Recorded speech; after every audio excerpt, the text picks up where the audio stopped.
Good afternoon and welcome to the October 9th, 2017 meeting of the Orlando City Council. We're going to begin today's proceedings with the invocation offered today by Pastor Ben Bailey, who founded Grace Lake Nona as a campus of Grace Church in 2016.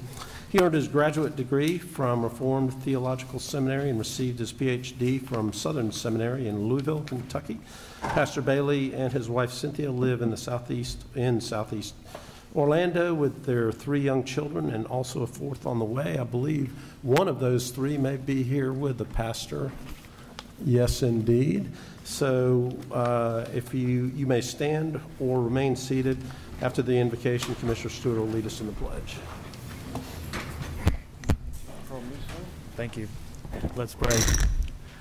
Lord, when we consider the sun and the moon and the stars and the works of your hands, we see that in wisdom you have made them all, and you have promised to give wisdom to those who ask. And so I give you thanks that everyone here in this room desires our community to be a peaceful, prosperous place. And now we just ask for the wisdom to bring that about. Give us the wisdom to ask the right questions, to listen to the answers, and to not lean on our own understanding, but in all things acknowledge you, trusting you to direct our path. And this we ask in Christ's name. Amen. Amen.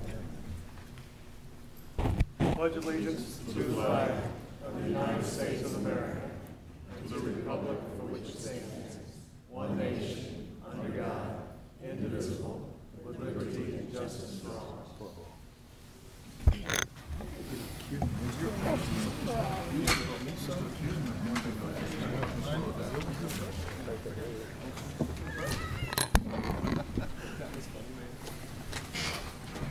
Okay, let's call the meeting to order. Madam Clerk, would you call the roll and make a determination of a quorum, please? Commissioner Gray? Here. Commissioner Ortiz? Here. Commissioner Stewart? Here. Commissioner Sheehan? Here. Commissioner Hill? Here. Commissioner Ings? Here. Mayor Dyer? Here. Mayor, you have a quorum with all members present. Thank you, Madam Clerk. Everybody that has one that would ring during the course of the meeting, I encourage you to silence it or put it on vibrate. Okay, let's take up for consideration the meeting minutes from the 501 first budget hearing on September 6th. So moved. Second. You're moving for all of these that I'm about to read, right? Yep. All of them. Agenda review and City Council on 501 second budget hearings that were on September 25th. Motion, which way to go? Motion by Commissioner Sheehan, second by Commissioner Hill. All in favor of the motion indicate so by saying aye. Aye. Those opposed? So the motion carries. Okay, we have one presentation today, and that relates to Mental Health Awareness Week. Marcia, would you do the introductions? Yes, I will. Thank you, Mayor. Good afternoon, Mayor and City Commissioners. The Mental Health Association of Central Florida was established in 1946 with a mission of compassion, advocacy, and assistance to people with mental illness.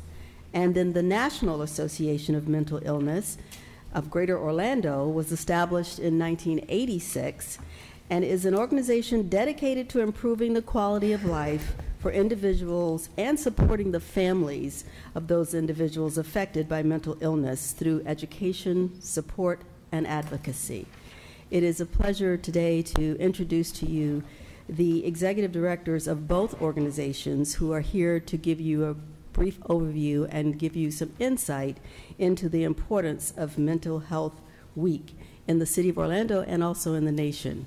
I'd like to first introduce someone who needs no introduction here, Candy Crawford, our former city clerk, if I may say, Candy, and friend. And also after Candy, we will hear from Eric Welch. Candy.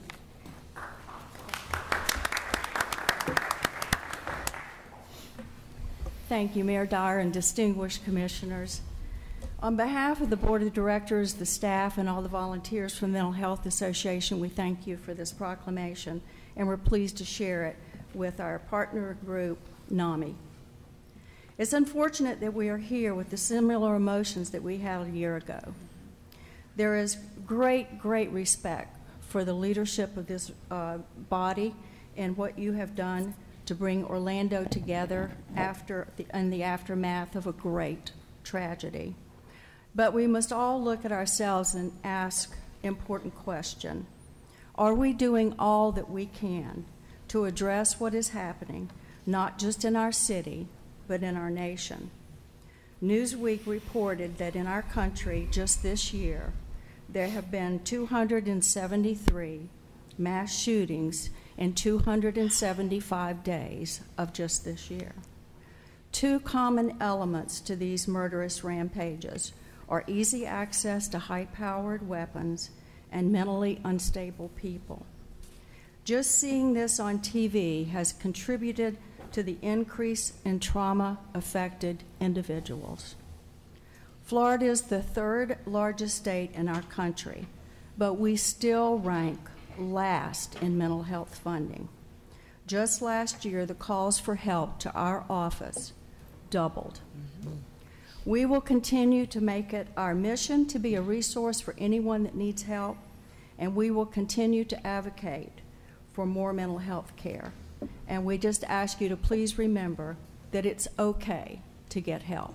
Thank you.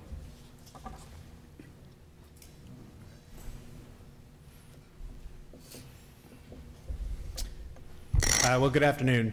As the executive director of NAMI Greater Orlando, I represent the thousands of people that are affected by mental health conditions. We are family members, friends, peers. We're all folks that have one thing in common. We want to improve the lives of those with mental health conditions. We know that 1 in 5 people has or will have a mental illness. It's 20%. And of those, half get 0 treatment. Every year at NAMI Greater Orlando, we speak to thousands of Central Florida high school students about the warning signs of suicide, which is the second leading cause of death in young people ages 10 to 24. The good news is that Mental Illness Awareness Week helps us send is there is hope. Hundreds of local residents turned out for some events last week, and we have more this week, including lighting the Orlando Eye in green for raising awareness for mental health. Unfortunately, our lawmakers continue to reduce funding for mental health, which already, as we just said, ranks near the bottom of per capita mental health spending. Our own local central receiving center, which lessens the burdens on hospitals and on law enforcement, has been gutted by 40%, which puts an additional strain on all of our systems and leads to additional hardships for family members and caregivers. So we want to remind you that mental health conditions are real and thankfully treatable. People need to know that they are not alone, and your leadership and vision help spread this message of hope. Every day at NAMI Greater Orlando, we educate, support, and advocate for those with mental health conditions. And the actress Glenn Close once said, "What mental health needs is more sunlight, more candor, more unashamed conversation about illnesses that affect not only individuals, but families and all of us." Thank you. Thank you, and I do have a proclamation that I would like to read. City of Orlando, whereas the Mental Health Association of Central Florida was established in 1946 with a mission of compassion, advocacy, and assistance to people with mental illness, and whereas the National Alliance on Mental Illness of Greater Orlando was established in 1986 to improve the quality of life for individuals and to support families affected by mental illness through education, support, and advocacy, and whereas NAMI Greater Orlando recognizes that the key concepts of recovery, resiliency, and support are essential to improving the wellness and quality of life of all persons affected by mental illness, providing kindness, empathy, and environments that are stigma-free. And whereas the Mental Health Association of Central Florida has treated 114 individuals through free long-term trauma and LGBTQ sensitive counseling for the individuals affected by the devastating Pulse tragedy, and continues to give hope and promise to local families with its campaign to eliminate stigma and to remind everyone it's okay to get help. Now, therefore, I, Buddy Dyer, Mayor of the City of Orlando, hereby do proclaim the first week of October 2017 as Mental Health Awareness Week in the City of Orlando.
you guys that are here for mental health want to make a quick escape, you're certainly allowed to.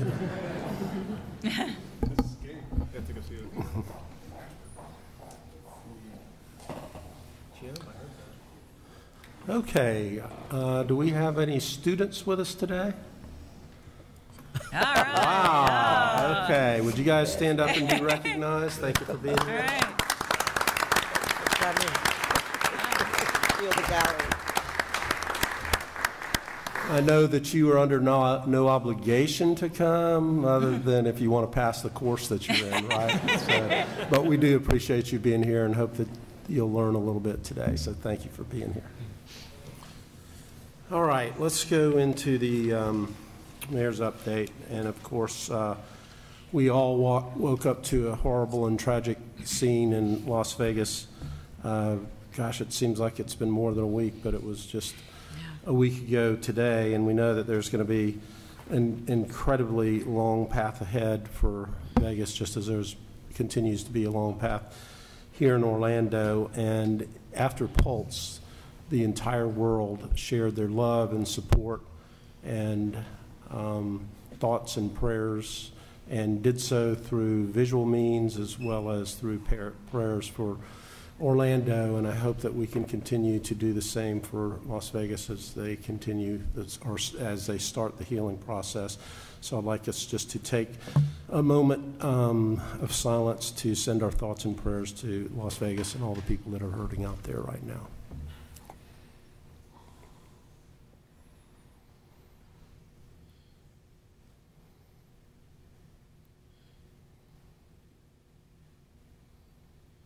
So thank you for doing that. I woke up Monday morning and had a text message from one of the city staff saying, do you have Mayor Goodman's cell number? And I didn't know why I needed to have her number, so I turned the TV on and obviously found out within a minute or so exactly why I needed that. And I think, like a lot of us, the first thought were the emotions related to Pulse coming back, but I placed a call to her, to Mayor Goodman at that point. She's a friend of mine from U.S. Conference of Mayors, not anticipating that she would actually pick up the phone, given it was probably 5 a.m. in Vegas, but she was just leaving the hospital, and I offered her our thoughts and our prayers, but I also let her know that she could lean on us and that Las Vegas could lean on us in any way they felt appropriate, because we had been through a similar experience and unfortunately had some expertise to offer in maybe not dealing with the evening event, but the aftermath and taking care of victims and their families. And I reached back out to her after I had thought about that for a little while and said, we actually have people that we could send that ran our Victims Assistance Center, and it's a big undertaking. And one of the things I mentioned was, you're probably not even thinking about this right now, but it needs to be a secure location, because we learned the first day that if you don't have the ability to make it safe and secure for the victims and the family, the press is going to be all over them as they're coming into the event. And they actually moved the location of where they were going to have the assistance center to their convention center so that they could secure it. The fire chief called me, the fire chief for the county, who was in charge of the assistance center operation, called very quickly thereafter and said, you offered to send people to the mayor. We would gladly take you up on that if you really meant that. And I said, of course we did, and we were able to send Craig Borkin and Kathy DeVault to Vegas, and they have been out there for the last week helping them. And I didn't realize, I know Kathy D is not in today, but I see Craig in the back. Can I put you on the spot to come up and just tell us a little bit about your experience in Vegas? I'd have let you know beforehand if I knew you were going to be here. And thank you and Kathy D for going out there and doing that. Well, wasn't expecting to do this, so thank you, Mayor, for sending us out there. I know that all of us woke up that day and said, how can we help, like we did after Pulse, and a lot of us in the city staff and other partners who helped us always said that if it did happen to somewhere else, we didn't want it to happen somewhere else, but if it did, we'd want to be there for them if they wanted us to be there. And so Kathy DeVault and I went out there, and we were basically part of their team, part of their command center. step by step, you know, they're asking us. The first day we got there, they're a little hesitant. They really didn't know what to expect, as we didn't know what to expect. And then they realized a couple hours into it, and they said, tell us what we don't know. And we were there with our great partners from the Red Cross. Tara Hughes, who was our lead here for Pulse, was out there, and Stacey Beers with the FBI was out there as well. So we kind of had the same command that we had here in Orlando over there in Vegas. And they're doing an amazing job. They already had a good portion set up. We already had some calls with them before we got out there. And it's interesting because Vegas is kind of like Orlando. Everyone knows Orlando, as we're both tourist destinations. Everyone knows Orlando for Disney and Universal and SeaWorld. Everyone knows Vegas as the Strip. But we both are big communities that care about each other.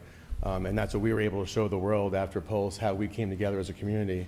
And that's what they're able to show now the world, too, that they are a community as well. So we were very honored to be part of it. We were honored to represent the city of Orlando. We were interviewed by some folks, and we just kept on talking about how, you know, the whole city would want to be in Vegas if we could. And we were proud to be there. And they're on their way to recovering as we were the couple days after, and they're helping their folks as we were helping our folks. And it's just great to see that the support of support they were getting from everybody. And you know, we're still getting calls from them to see how we can help. And I guarantee you, some of our other city staff will be getting calls as well. So if you get a call, we offered your services, just so you know.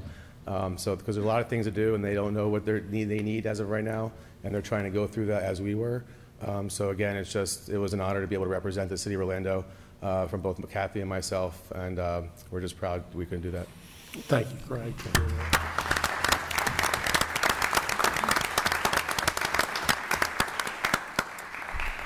And likewise, the Chief Administrative Officer and the Chief Financial Officer of Cook County spent quite a bit of time on the phone with Chris and with Byron, specifically on financial issues and how to set up funds and what do you do in the aftermath in terms of making distributions, how did we do that, and we also referred them to some of the experts that we used during the course of that. So thank you all for helping in that regard.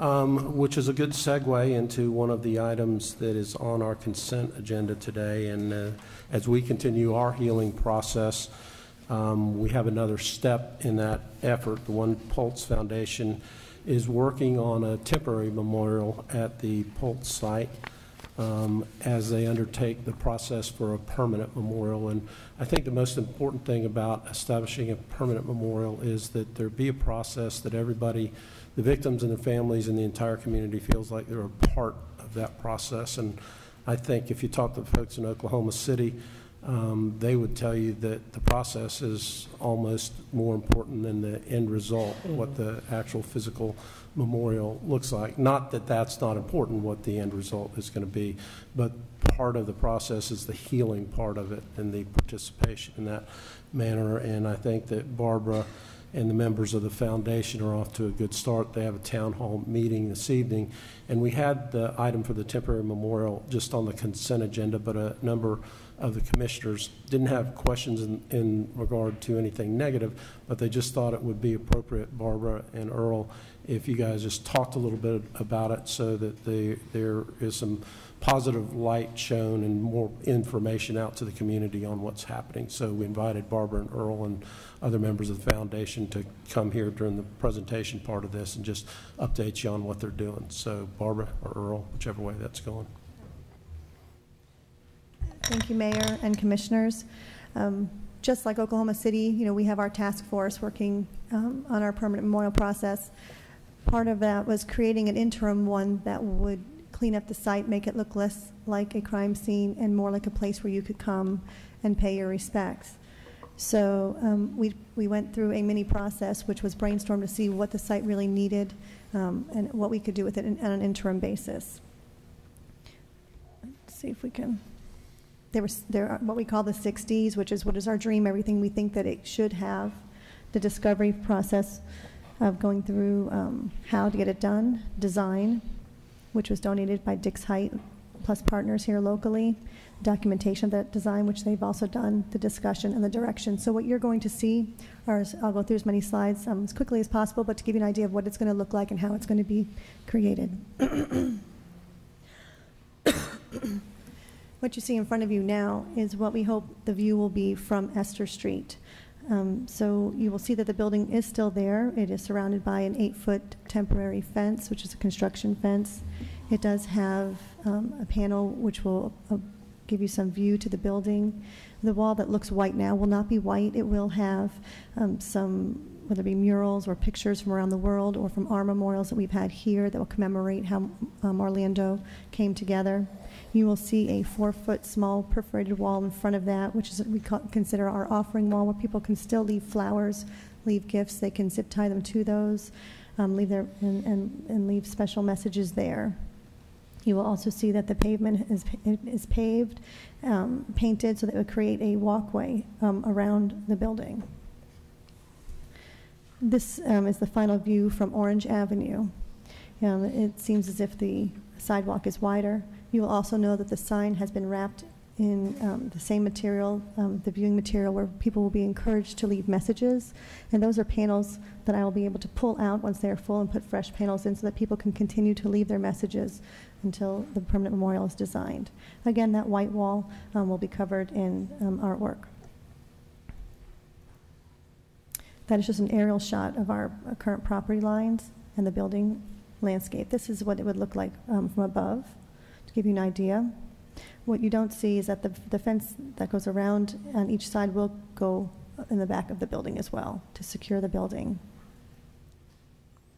This slide here shows how you can interact with the site, and I'll go through it real quickly.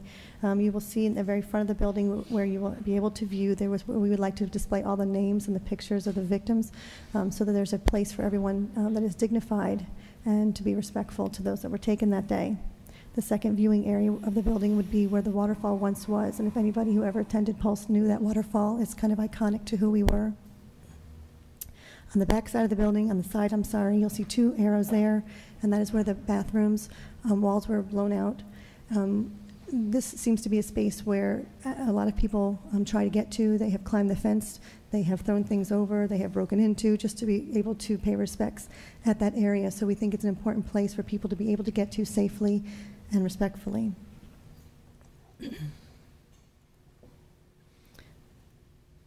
These are just samples of pictures of how the design group came to pick up materials. I wanted to look at this slide real quickly because if you look at the 2 green or turquoise at either corner, those will actually be planted grass. And the green that goes around all the corner of orange and camellias will be astroturf, so it will be a place where people will be able to sit and relax. There'll be benches in there that'll be lit, so people have and shade and trees that will provide shade for you. So when we notice that it's really hot in Orlando and people come out there, it's just too hot. The pavement's hot, so this gives you a place for respite. We will light the wall that surrounds the building, the benches, and the areas around the sign. This is what it currently looks like right now on Castor Avenue, on Esther Street. This is what it will look like. This is currently what Orange Avenue looks like and our proposed final view. So that will give you a really good idea of how we've decided or designed, our task force has worked to get to this point. Thank you. Barbara, I think you guys have done a fantastic job on the temporary memorial site, making it much more accessible and using the space on the site that currently is not available for use, widening the sidewalks. It's going to be much more friendly to the public, I think, that are coming there. And if you see the coffee shop on the far end of this picture, that's actually looking south, and that's Esther, for those of you who aren't acquainted.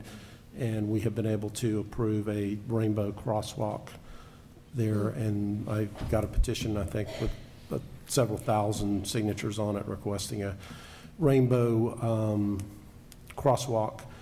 And there are some jurisdictional issues with doing Orange and Cayley, but we feel like Esther's a more appropriate place anyway, so that we don't have people that are out in traffic trying to take pictures while walking on the rainbow crosswalk. And on Esther, there won't be as much traffic, and it'll be a much better place if people are going to take pictures. So that'll be concurrent.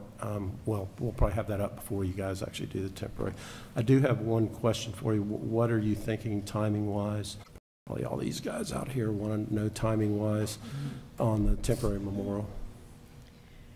Once we get approval today to move forward, it's going to take time for us to get done. We do want to ensure that most of the work is done off-site so that we'll not disturb the site as much as possible. So it'll be prefabbed off-site and brought in, and so I'm not quite sure the construction timeline, but it should move quickly and smoothly, and I'm sure everyone will know when we start.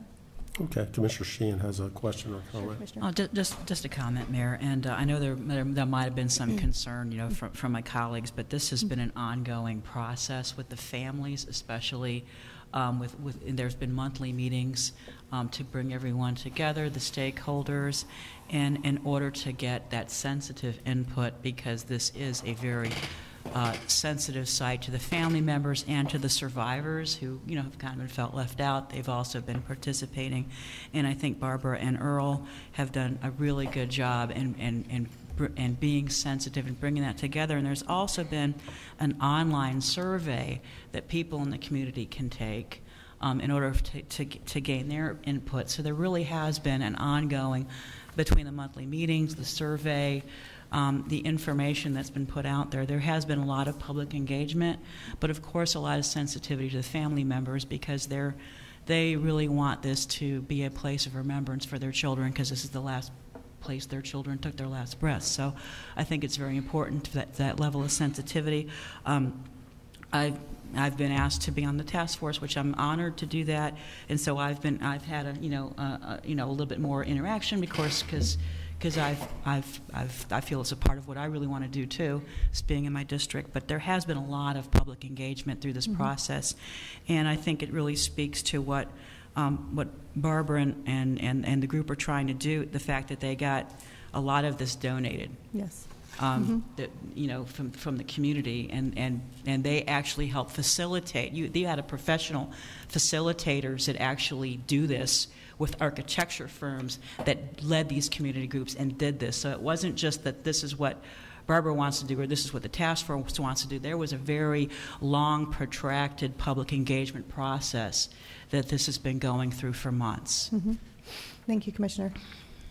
And about the Rainbow Crosswalk too. I've been meeting with Chris Cairns and Billy Hadaway about this for months, and I just want to thank them. And it's supposed to be going in by this Wednesday. So again, a labor of love and something that came from the community.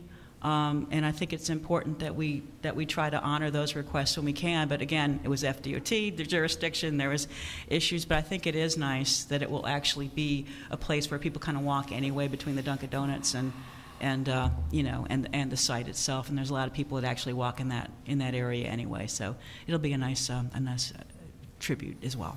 Thank you, Mayor. And thank you, Barbara, for coming on short notice.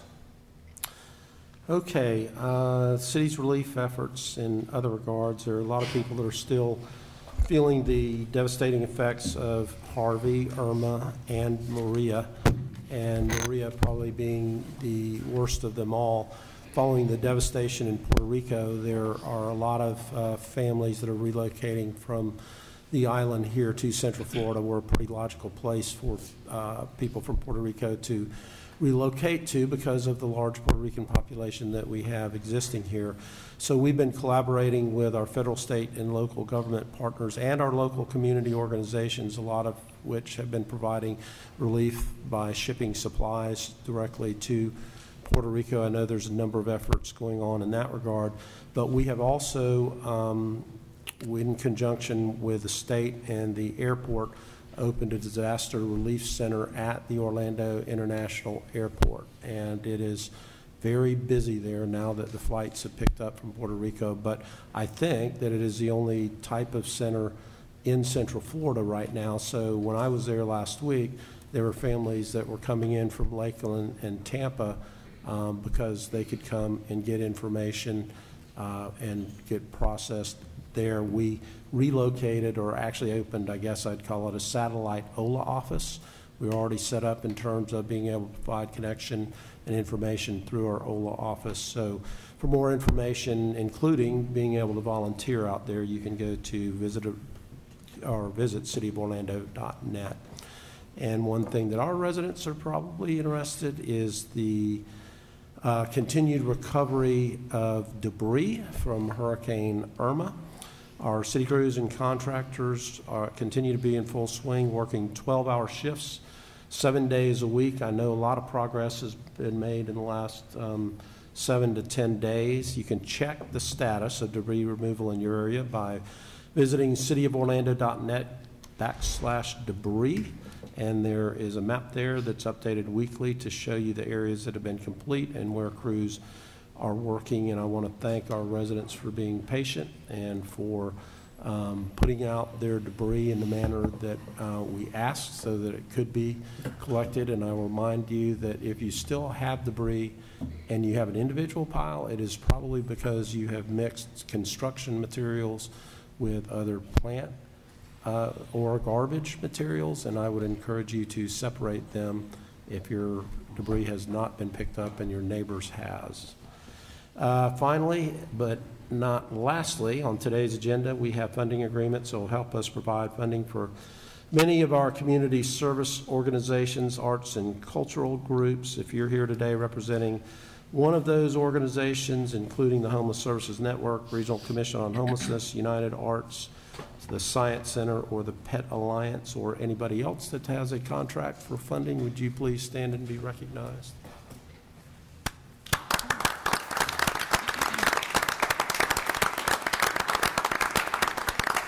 You all do great work in our community, and that's why we continue to fund you.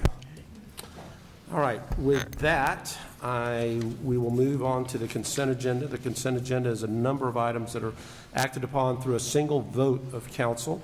We give each of our council members an opportunity to comment on items on the consent agenda, as well as update you on important happenings in their district. We do that in a different rotation each week, and this week Commissioner Stewart's going to start us off, but I will mention at our agenda review meeting that we moved item C1, which relates to a mediated settlement agreement for a PD, to new business, so that will not be part of the consent agenda. It will be instead heard as part of new business. Commissioner Stewart. Thank you, Mayor, and let me also express all of our condolences to those in Las Vegas, and thank you for offering the help. And Craig and Kathy couldn't have been a better choice to go out there. It was when I heard that you had accomplished that, I felt a great deal of relief, because what we want to do is whatever we learned, we want to make sure we share it for people around the country. Barbara and Earl, thank you very much for your presentation. It was important, at least to me, that the community could hear exactly what you're presenting, because oftentimes it gets kind of filtered through other things. And now we've got something a little bit more formal we can share, so they can see exactly what's going on. I'm so impressed with where you are and what you've accomplished so far. The only challenge is it makes me think that the final product is going to be great. So I'm anticipating that to come, because I think it's you've done everything the right way, and I'm so thankful for that. The couple things I want to share with you. We have some green up projects that we've done over the course of the last couple of days since Hurricane Irma. So I want to say a special thanks to the Lake Orlando Homeowners Association for helping clean up one of the parks in Rosemont, the Monarch Learning Academy, and others who have helped us with our parks. So thank you very much. Those of you who are asking, Dubstred is open for play, and we're going to have the Family Parks and Recreation Golf Tournament this weekend on this Friday, where the fun starts. Golf tournament's Friday, October 13th, so please plan on coming out. There's more information on the city's website about it. And then this Friday is the Edgewater High School annual homecoming parade. So those of you who would use Edgewater Drive to go home, it's going to be blocked starting about 4:30 till about 6 o'clock, and then we'll have a big celebration at the game over there. I get the honor of making a special announcement, which I think is really neat. The National Women's Soccer League, along with Lifetime TV and our own Orlando City Soccer Club, will be installing their 7th, I think, or 8th pitch, a hard court pitch up in the Trotters Park area. We're really excited about that. The groundbreaking will be this Saturday morning at 10 o'clock. please come and plan on joining us. This is in celebration of the National Women's Professional Soccer Finals that will be on Saturday evening. And apparently we missed it by one game, but we can still get a chance to celebrate that here in our community. So the game is that evening at Orlando City Soccer Stadium. But come out at 10 o'clock to Trotters Park to celebrate a hard court soccer pitch. Part of the master plan that we're working toward in the Trotters Park area, and we're excited about that. Let me also say a special thanks to Mike Carroll and his crew on the debris removal. Mayor, you're exactly correct. The challenge that we have is that oftentimes most of the people that we've called us have not gone online and looked at the instructions that we need. And so I ask them to be patient as we continue to work through it. And at the same time, we're dealing with a lot of subcontractors. So if you feel like you need your area picked up, and we may have been in your next door neighbors, please just make a call and let us know that it has not yet been picked up if it matches all the debris removal. Because oftentimes some of our guys will go past it and not come back. So we've had a couple of those instances over in College Park area. And so please let us know so we can help get that removed. We're almost through with our first pass, getting ready to start our second pass. And that means if it hadn't been picked up, something's been wrong, something's been a challenge to get into your place. We also have a couple of trees that are down. As a reminder, we have a different crew that comes in and picks up the trees. It makes life a lot easier for us, but it does not, it sends sometimes a little mixed signal, because we're sending out 3 types of crews out there. We're sending out a regular crew for regular garbage, regular trash pickup, a debris pickup, and then a heavy pickup. And what happens is as they go back and forth, they may see that you need tree and need a claw truck, and they will just skip that, and then the next couple of days somebody will come through that. So please just remember that. I mentioned that to everyone. We are working through it. We have about 1/4 the resources we had for Hurricane Charlie, and we're still going to get through in about the same amount of time. So they are just working really hard, and I appreciate Mike Carroll and what Mike has been doing. And the Mayor, I had some comments on the agenda, but I think we moved those to new business, so I'll preserve my comments until then.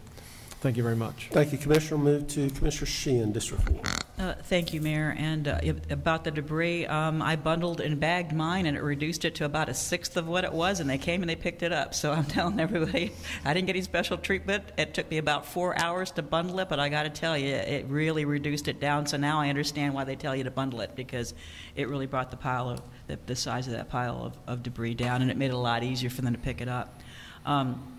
I, too, want to thank the Pedlines for being here today, and also thank them for what they're doing. What this funding from the city does is it's a spay and neuter program, and I think it's wonderful that we're helping to stop unwanted pets, because we want to make sure that pets are loved and taken care of, and that's what the Pedlines does. So thank you for your leadership in spay and neuter and providing this very important service to those who need it. On what happened in Las Vegas, as someone who lived through what had been the largest mass shooting in American history, and that happened in my district and affected my friends and my community, I never wanted to see this to happen to another community. I don't think prayers are enough. I don't think moments of silence are enough. We cannot continue to have 273 mass shootings in 275 days.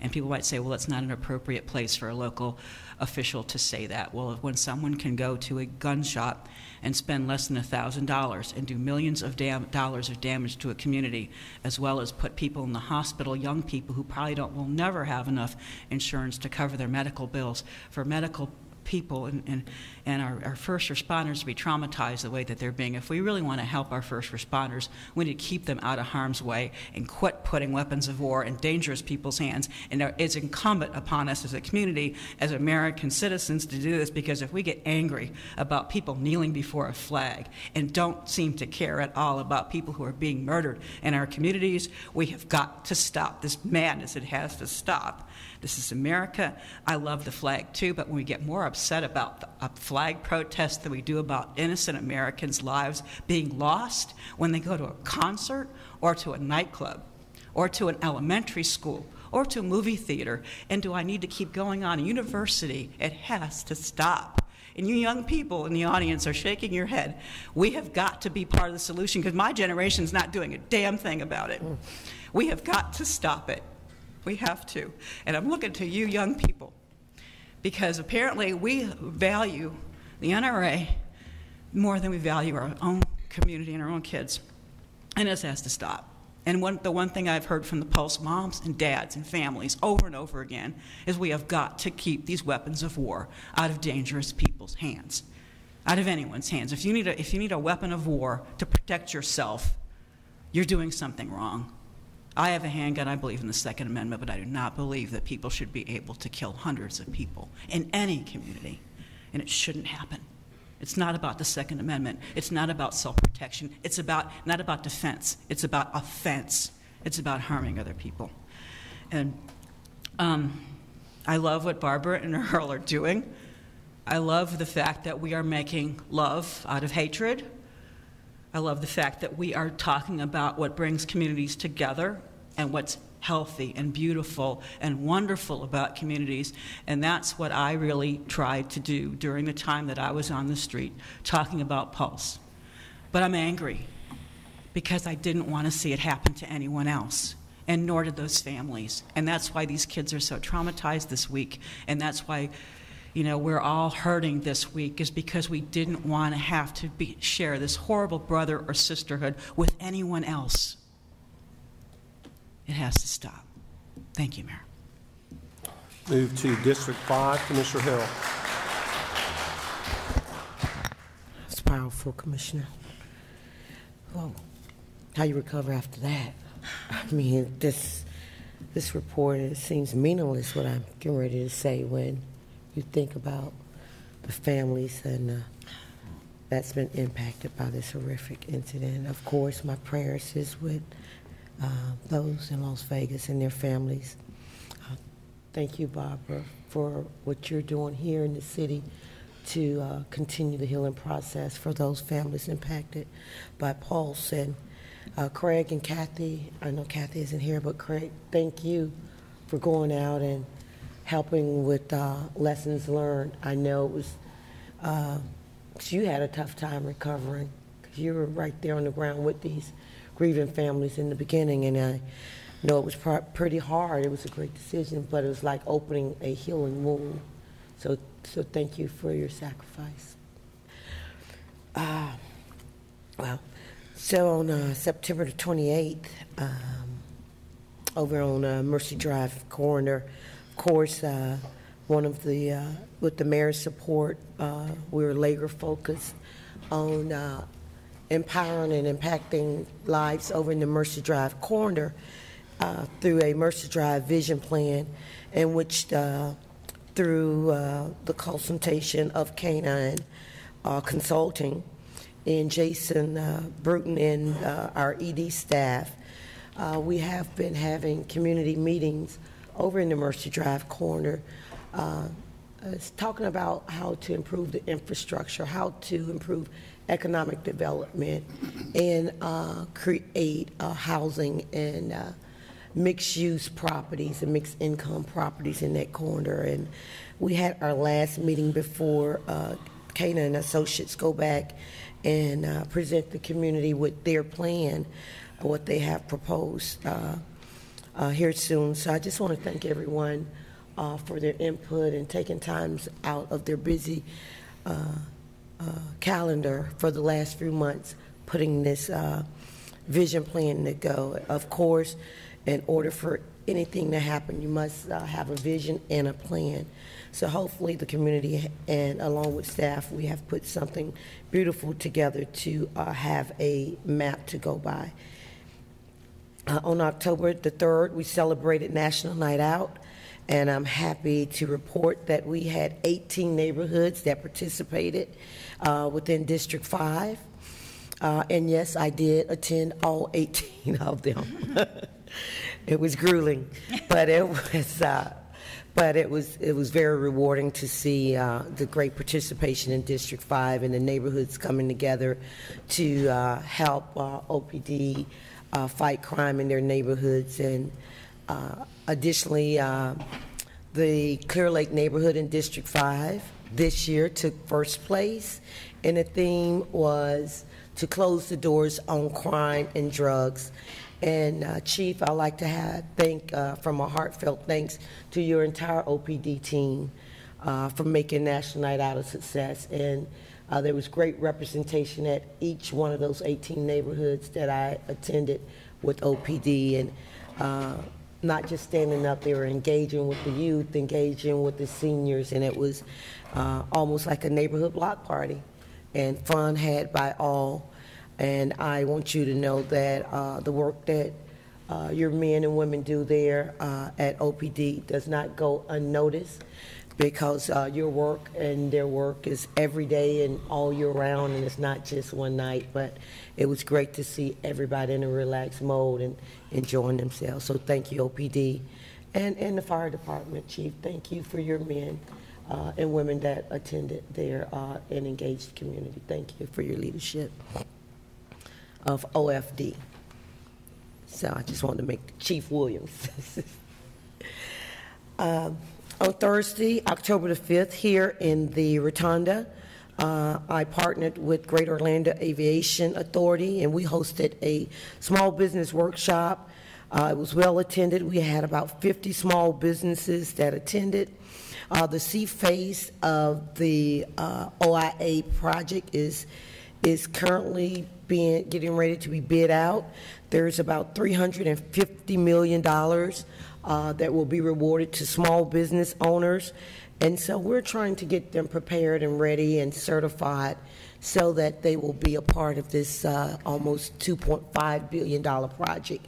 And it's economic development, especially when it comes to small businesses and inclusion for small businesses and minority businesses is something that's near and dear to me. And I'd just like to thank Mr. Morning, George Morning, and all, Gennaro Coulter, and your leadership, Mayor. You sit on that board, and I know that that's one of GOA's strong thing is small business and minority participation on this project. And so they've been doing some outreach, and I was fortunate enough to partner with them this week on that project.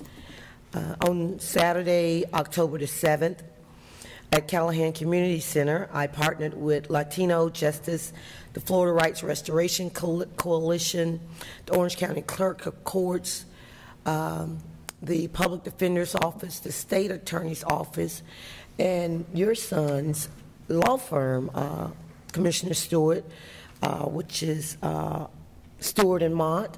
They were there, and they all get along with Legal Aid, and they were there giving pro bono work.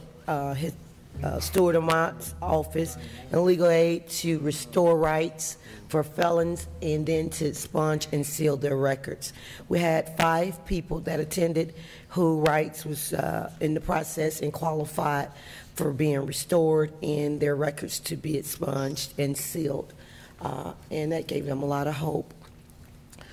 And last but not least, I would like to thank the West Haven, Pennsylvania Fire Department, along with I-4 for Florida, which is a group here locally in Central Florida. But the East Pennsylvania Fire Department partnered with my office about a month ago. And what these firemen do is give hurricane relief items, non-perishable items, household items to hurricane victims. And they sent a tractor trailer, almost a ton of non-perishable and household cleaning supplies and deodorants and toiletries and such, and paper towels and toilet paper. Of course, people now are getting their SNAP and they're able to go buy food, but these things that they lost takes dollars, and they were suffering and didn't have it because of the loss of everything, especially, and I offered this not just for District 5, but throughout the city and in the county, majorly the Ola Vista area, and we had this over at Ivy Lane. It was attended by close to 2,000 people, and the I-4 for Florida, with the partnership of David Siegel of Westgate, donated a tractor trailer full of furniture, and people was able now to put more furnishing in their homes, and just didn't know that there's still a great need even here in Orlando, in the city of Orlando, even people recovering from Hurricane Irma And I-4 from Florida, I know Commissioner Ortiz is also, I think, working with you with sending items over to Puerto Rico. So I'd just like to thank them for their partnership.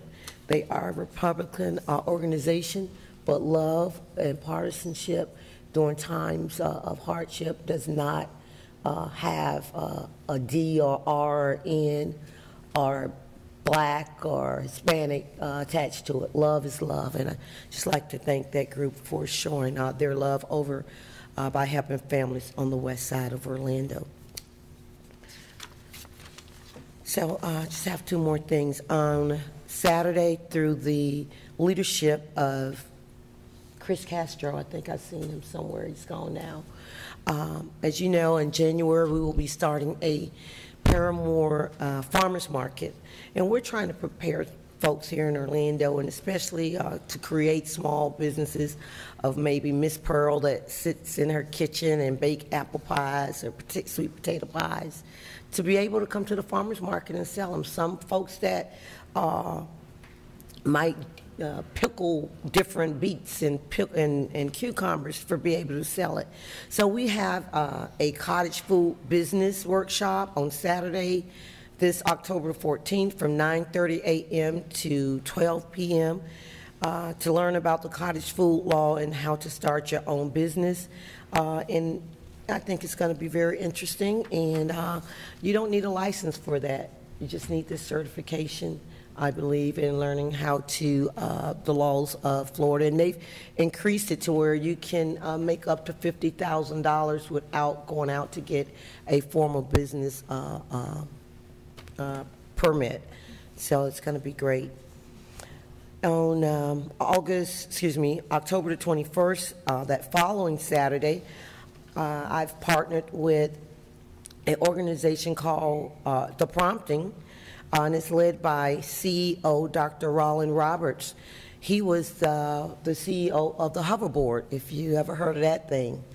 And so he'll be over in Paramore for the next 8 weeks, helping me create entrepreneurs, and we'll be having huddles over at Paramore Canvas, and there will be CEOs and entrepreneurs throughout Central Florida that will be coaching young folk from 14 all the way to 64, and we will be starting this entrepreneur program there at the Callahan Center, and it will be bi-weekly. But this one will be from 10 a.m. to 1 p.m. where the workshop, and then we'll be having the huddles, and they'll be working with CEOs and, as I said, entrepreneurs to help facilitate them into becoming great businessmen and women, and hopefully occupying some space in the Paramore Canvas space that we just created for small businesses.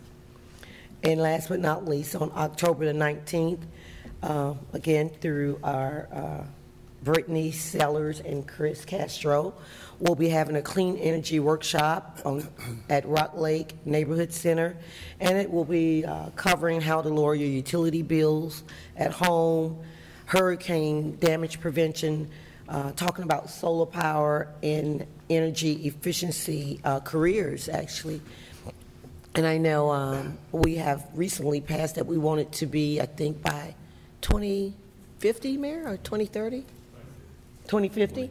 2050, 100% clean energy here in the city of Orlando. So this is one of the workshops as we go forward with this initiative, and that's all that I have. Thank you, Commissioner. We'll move to District 6. Commissioner Ings. Thank you, Mayor. How you doing? Good. All right. I'll be as brief as I can, okay? Okay. Okay. But first of all, I'd like to also express my condolences and prayers to the people in Las Vegas and the Las Vegas community.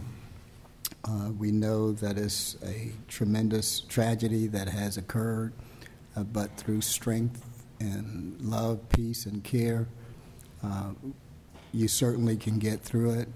And thank you, Craig and Kathy DeVault, for, really stepping in there to make the trip. As a matter of fact, I saw it on one of the local news stations, and I was very pleased to see yourself and Kathy make such great statements. before the public concerning your presence there and what it meant to you and for the city of Orlando. So you guys represented us very well. Thank you so much. And then, of course, I do support item C4, the temporary use permit for interim memorial improvements to the Pulse nightclub. Barbara, Earl, you guys are great. You're tremendous. Barbara, you have a lot of heart and a lot of soul. And I want to commend you for your commitment and for your bravery to just stay strong in all of this and still continue to have those people that come to visit the Pulse site, to have them in mind and to make sure that they're comfortable while they're there and presenting a very nice memorial piece for the Pulse. So again, thank you so much. I'd also like to express my condolences for the family, friends, and co-workers of Mr. John Glover. John Glover was with the U.S. Dream Academy. He's an associate director of development. But he passed away in the morning of Thursday, October 5th. Now, on that Wednesday night, October 4th, we were celebrating the U.S. Dream Academy 4th annual Dream, Believe, Achieve dinner at the Rosen Shingle Creek. John was there. He was on hand to assist his offices in Washington, D.C. So there is a local chapter here in Orlando, and I've really supported them, as well as the City of Orlando Mayor, and Reginald McGill has been there representing your office for them. But John was a young man, and he was found in his hotel room there at Rosen Shingle Creek that next morning, that Thursday morning. He had passed away in his sleep, so that was quite unfortunate for us to have this to happen. It wasn't about violence or anything like this, but it was still a tragic situation. So I express my condolences to the family, friends, and co-workers of the U.S. Dream Academy. And also like to express my condolences to Chester Glover. His mother passed away, Leona B. Glover. Chester was the constituent services manager for Congresswoman Corrine Brown, and now he's the constituent services caseworker for Congressman Val Demings. His mother passed away this past weekend. The funeral was held there at Post Hills Mortuary. On Friday, September 29th, I attended the iDrive Business Improvement District Governing Board, which is made up of myself and Mayor Teresa Jacobs and Commissioner Victoria Siplin, there at the Orange County Administration Building. And on our agenda was one that we were recommending to the County Board of Commissioners to adopt an ordinance dealing with the pedicycles, and something that the City of Orlando has passed before. As a matter of fact, their ordinance is kind of mirrored after our ordinance, so that's a good thing. And then on Saturday, September 30th, I attended the Black Nurses Rock National Convention and presented a proclamation on behalf of the City of Orlando. The convention was held at Rosen Shingle Creek. I attended the Brazilian Festival 2017. This was the first event that was held at Lake Eola Park, and presented a proclamation. Commissioner Tony Ortiz was also on hand there and spoke with the crowd as well. And on Tuesday, October 3rd, I attended the ribbon cutting ceremony for the gymnasium that was totally renovated at Frontline Outreach, 3000 C.R. Smith Street here in Orlando. Mayor Dyer was on hand, as well as Commissioner Heel, for this event, and the community just really came out and supported this great event. This was a brand new gymnasium for Frontline Outreach. And then on Tuesday, October 3rd, I co-partnered with Representative Bruce Anton for the annual Fall Festival Job Fair that was held at Dr. James R. Smith Center on Bruton Boulevard. there were approximately 42 employers that were on site.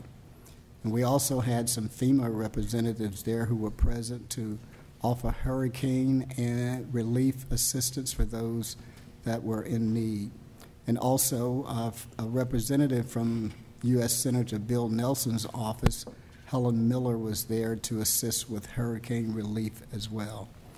And on Tuesday, October 3rd, that night, the National Night Out in District 6, many people were still recovering from the hurricane, and so we didn't have many National Night Out parties there. But Mount Pleasant Missionary Baptist Church, along with El Bethel Temple Church, Lake Richmond Estates, held their National Night Out, and then Metro West held a National Night Out, and another organization or neighborhood association of Conroy and Hidden Beach held a neighborhood watch program there. The last thing I have, Mayor, and I told you I would be short today. See, I brought a smile to your face.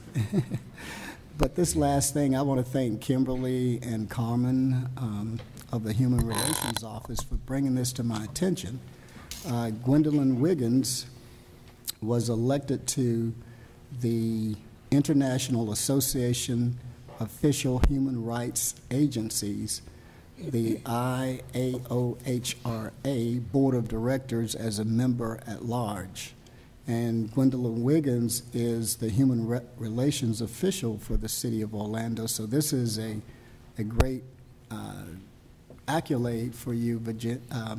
I'm calling your name Virginia. That's because I looked up and saw Virginia. Gwen Wiggins. So would you just stand up so people can see who you are?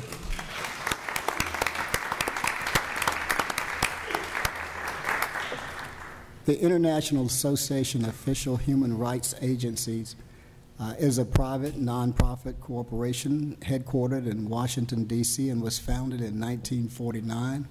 Its membership presently consists of approximately 160 human rights agencies in the United States and Canada, and that includes the City of Orlando Human Relations.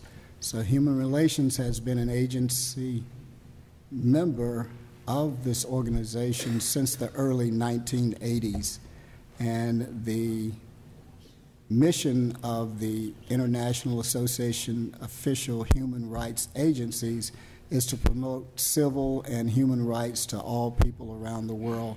So again, Gwen, congratulations on your election to this board of directors. And that's all I have, Mayor. You want a little extra time? Hey. Please no. Please no. All right, let's move to District 1. Commissioner Gray, turning the corner, coming home. Thank you. Students, you get extra credit for today. Not just credit, extra credit. Activities in District 1 are certainly on my website and my Facebook page, and that'll get you up to speed on what I've done in the past, what I have in the future. A couple of things real quick, though, that need special mention.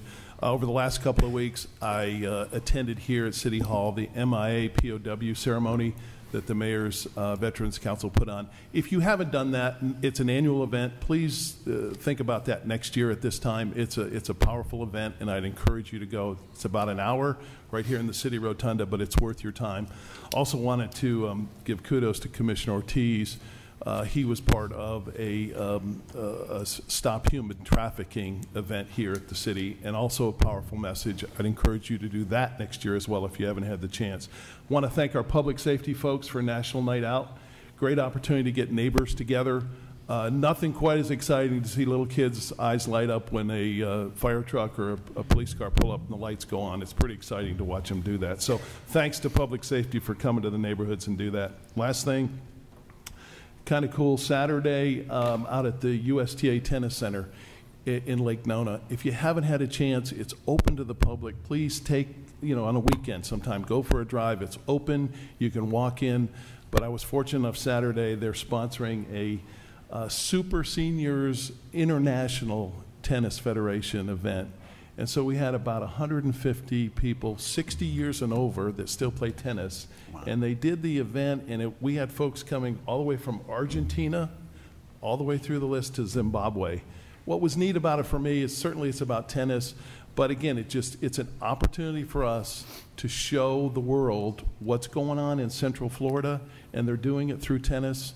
And I promise you, those folks will leave in a week and say, you know, Central Florida is a pretty neat place. We need to come back here. So please, if you haven't been to the USTA Center out at Lake Nona, I encourage you to go. It's open, it's free.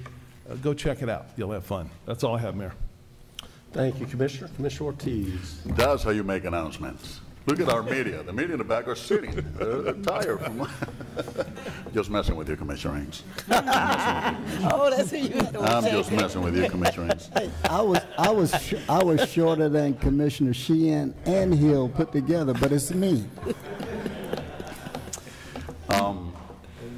Echoing the words of Mayor Dyer and Commissioner Ings, I'd like to offer our thoughts and prayers to the victims and family of the victims of the tragedy, the shooting in Las Vegas once again. On September 28th, the mayor and commissioners, and thank you, Commissioner Gray, for your words on that, and members of the Florida Abolitionist group gathered at the Orlando City Rotunda to celebrate, or one goal in mind is basically to create conscience, awareness, and put an end to human trafficking. We need to stop this. It's gotten totally out of control. Over 60,000 victims in our nation, and those are the ones that are being reported.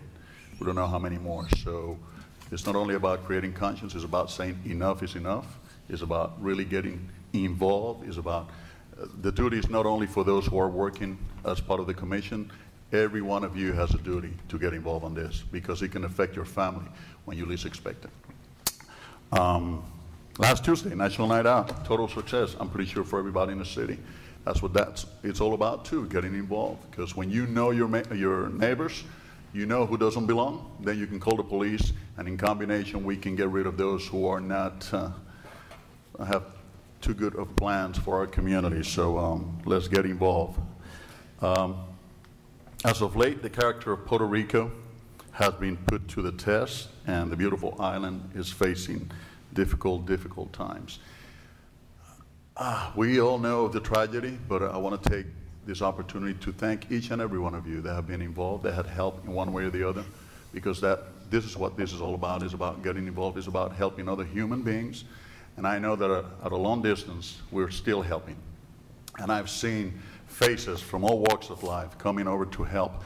I want to congratulate and give kudos to CASA, which is an organization that was formed in direct connect with the First Lady of Puerto Rico, and they were working out of Acacia. The mayor was there with some of our staff. Mayor, thank you. I know that you guys went, not only donated, but worked with them. So once again, that's what this is all about, is about that commitment of our community to help other human beings. So I'm very proud. And in the same token, I want to thank Ms. Georgina Pinedo de Rolón, Ms. Ana Cruz, Ms. Sandra Camacho for the wonderful job they're doing at the airport as part of a coalition formed by Greater Orlando Aviation Authority President Mr. Frank Kroppenbacher, CEO Mr. Phil Brown, in collaboration with Mayor Dyer, Mayor Jacobs, and other state and local institutions to receive those who are forced to leave the island because of the conditions of the island. And last but not least, I'd like to acknowledge members of the Trust Orlando Coalition. If you can stand up, please. This coalition is advocating to get us at the city to pass a Trust Act that would allow for undocumented residents of good moral character to become assets to our community instead of living in fear of persecution. Thank you for being here with us today. And with that, Mayor, I'd like to make a motion to approve the agenda. Second. Motion by Commissioner Ortiz on the consent agenda, second by Commissioner Stewart. All in favor of the motion indicate so by saying aye. Aye. Those opposed, and so the motion carries. All right, that will bring us to, and anybody, we'll take just a 30-second break so that those that were just here for the consent agenda can make their way to the rotunda.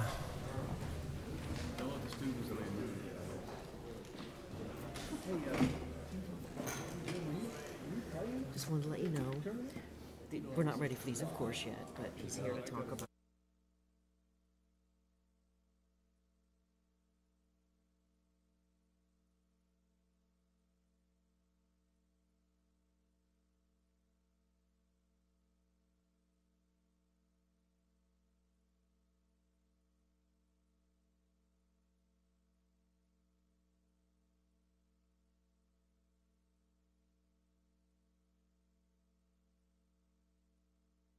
Okay, we'll move to new business hearings, and the first one is a resolution of the City Council designating certain real property, which happens to be 1101 South Orange Avenue, within the city pursuant to the Orlando Economic Enhancement District, Florida Statute 376. Is there a motion on the resolution? So moved. Second. Motion by Commissioner Sheehan, second by Commissioner Hill. I'll open it up for public testimony. Do we have any cards? We do not, so I'll close the public hearing. All in favor of the motion indicate so by saying aye. Aye. Those opposed, the motion carries. All right, we will now take up on new business the item that we moved from consent agenda, which is C1, a proposed mediated settlement agreement for JNS Real Properties LLC versus City of Orlando, the Shaw Land Development. And this is actually a procedure that was established through state legislation that we have not participated in before. So what I thought I would do to introduce the item would be to have Kyle first talk about the legal process that has been used, and then have Dean talk about the substance of the settlement, proposed settlement. Mayor, just before I get into that, on that last item, did you want to hold the next hearing at our regular? I sure did. If you do. So the last resolution that we just passed requires 2 public hearings, and one of them has to be held after 5 p.m. unless a majority of our board plus 1 votes to have the second hearing at our normal meeting time of 2 p.m.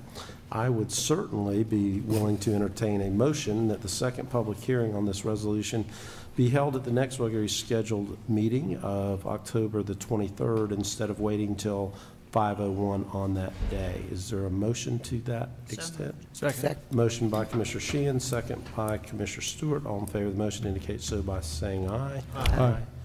Those opposed? So the motion passes. And Kyle, thank you for reminding me of that, or we'd have been here at 5:01 next. I didn't want to be here at 5:01. By the way, just on that real quick, Mayor, we always recommend that you do that, not because staff finds being here after 5 o'clock, but people get used to our normal start time, and that's why we always recommend that as staff. Right. Okay, the item before you today, you have 2 items, and the first one you're going to take up is a proposed settlement agreement between an applicant for a rezoning in Commissioner Ings's district, District 6. The applicant is JNS Realty Incorporated. This is, they applied last year for a PD amendment that Dean in just a moment will describe in more detail. But the reason we're here today, after you having already heard this back in January, is you'll remember back in January, after we held a quasi-judicial hearing in front of one of our own hearing officers, you all ultimately rejected the PD application. Soon after that, the applicant filed a petition for writ of certiorari against the city. In essence, it sued the city for that rejection.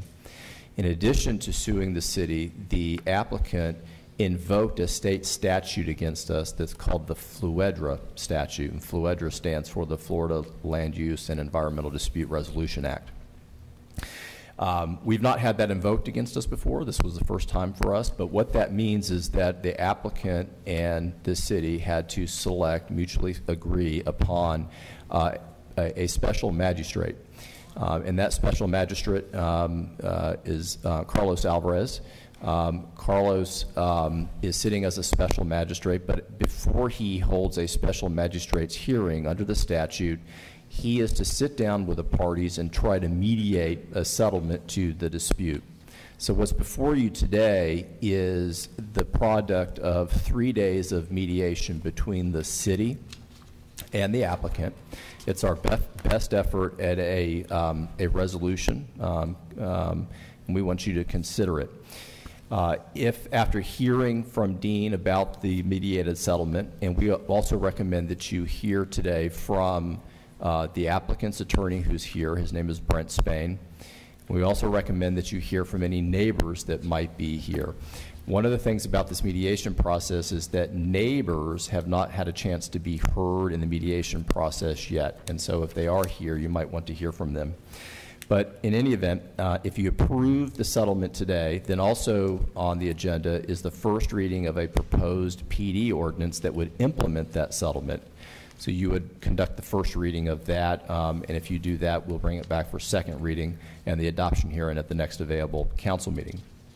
If you choose, after hearing this today, not to approve the settlement agreement, then you would not need to have the first reading of the ordinance because you would be rejecting the settlement. If that occurs, then city staff and the applicant will go to another hearing in front of the special magistrate where he sits as a neutral magistrate, just like our hearing officers do, and will hold a hearing. And after that hearing, he will make another recommended order to you, okay? In that hearing, any other person that is interested and wants to be heard in that hearing can be heard. So again, to sum up before Dean goes into it, if you approve the settlement today, we should have the first reading of the PD ordinance. If you don't approve it, staff and the applicant will go and have an additional hearing in front of the special magistrate, and the special magistrate would then issue another recommended order for your consideration at a later date. If after all that is done, if the applicant is still displeased with the outcome by you, then the applicant can proceed with their case in front of the circuit court to resolve the dispute if there still is one. If there's no questions on that, Dean, do you want to give an update or briefing on the recommendation that we're making? Sure. Good afternoon. My intent was to not just give an update on what the recommendation is, but also to give you a little history because this project site has a long history, just to remind you all and those listening or watching. This is the project location.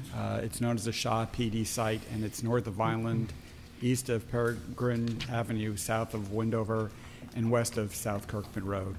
And the area to the south is part of the Universal property, which has the Hard Rock Hotel. The requested action from the applicant were several-fold: increasing the height of a previously approved 175-room hotel from 75 feet to 135 feet, amending the locations of on-site signage to allow an additional high-rise sign on the southern facade, increasing the allowable sign area by 350 square feet for the hotel, changing the building footprint of the hotel to match the revised development plan, and reducing the parking requirements for the Shaw PD by 14 parking spaces. The zoning, as stated, is a PD, and the designation would remain as a PD, but as amended. The future land use on this property today is Metropolitan Activity Center, and it's adjacent to Office Medium to its west and Metropolitan Activity Center to its east. This is an aerial of the site. Part of the site's already been developed with a two-story mixed-use office retail building, and the green area within that box is the area where the proposed hotel would be built. Little history on the property itself, and I think I need to go back even before 2005. It's not on the slide. This property was subject to a rezoning in 1994, and it went from O2 to ACN. And I should note that O2 allows for a 75-foot height limitation. ACN allows for 35 feet by right, 75 feet through the conditional use process. In 2005, the Shaws came to us, and the applicant and the project planner met with residents of the adjacent Sunbrook condominiums to discuss a proposed mixed-use project on the site with offices, retail, and a hotel. And I would note that the zoning at the time did not allow for hotel use. MPB failed to pass a motion to recommend approving of the requested GMP amendment from Neighborhood Activity Center to Metropolitan Activity Center, which would allow for a hotel. The applicant appealed to the City Council, and at that time, the City Council approved the GMP amendment going to Activity Center, Metropolitan Activity Center. 2006, there was an approval of a rezoning from ACN to PD through City Council for an office retail building and a hotel limited to 75 feet in height. In 2007, a 32,000 square foot mixed-use office retail building was constructed on the site, which is there today. In December of 2015, the applicant for the PD came back to the city with a PD amendment to change the height of the proposed building of a hotel from 75 feet to 135 feet, allowing for additional signage, changing the footprint, and reducing the parking on the site. In July of 2016, the Municipal Planning Board recommended denial of the PD amendment.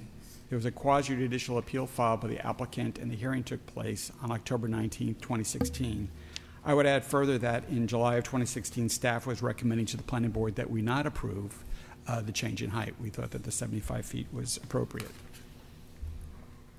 In January of 2017, the Council approved the hearing officer's recommendation to uphold the MPB's recommendation of denial.